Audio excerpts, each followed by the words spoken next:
तरुण की जो हत्या हुई है दिल्ली में, वहां एक और नया मामला सामने देखने को आ रहा है।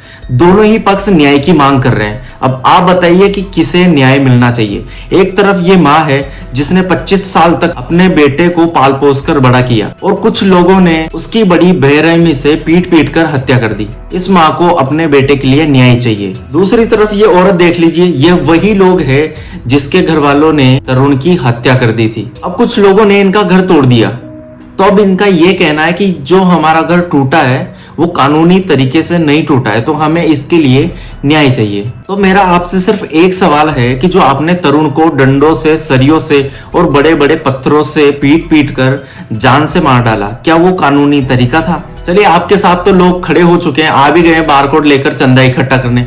कुछ टाइम बाद, कुछ समय बाद आपके पास फंड इकट्ठा हो जाएगा, तो आपका जो घर टूटा है उससे कहीं अच्छा गुना आपका घर बनकर तैयार हो जाएगा। लेकिन इस माँ का क्या दुनिया का कोई सा भी पैसा, लाखों करोड़ों रुपए इस माँ के तरुण को वापस लाकर दे सकता है?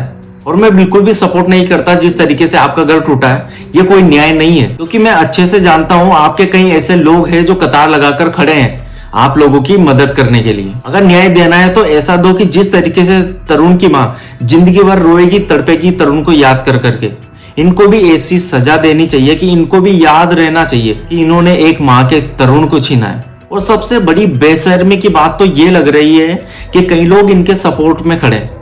चलो, इनका क्या पुराना मैटर था, क्या रंजिश थी, क्या मतभेद थे, क्या इनका पार्किंग का मैटर था, क्या होली का कांड है, यहाँ इस बात की चर्चा नहीं हो रही है। यहाँ बात इसकी हो रही है कि यहाँ किसी की जान चली गई है, किसी का बेटा चला गया, किसी के घर का दिया बुझ गया, किसी का घर बर्बाद हो चुका है। मैं यहाँ हिंदू मुस्लिम नहीं करने आया हूँ दोस्तों, और आप भी मत करिए।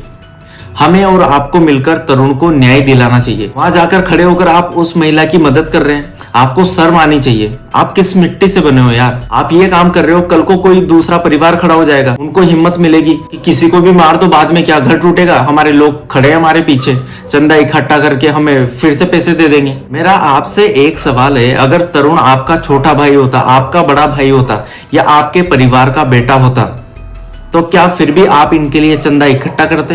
देखो, न्याय इस बच्चे को भी मिलना चाहिए जिसके सिर में गोली मारी गई, और इस तरुण को भी मिलना चाहिए जिसको बड़ी बेरहमी से मार डाला। और मैं कभी ऐसे हत्यारों का सपोर्ट नहीं करता, और आपको भी नहीं करना चाहिए। और आप ऐसे गुनहगार लोगों के साथ खड़े हो।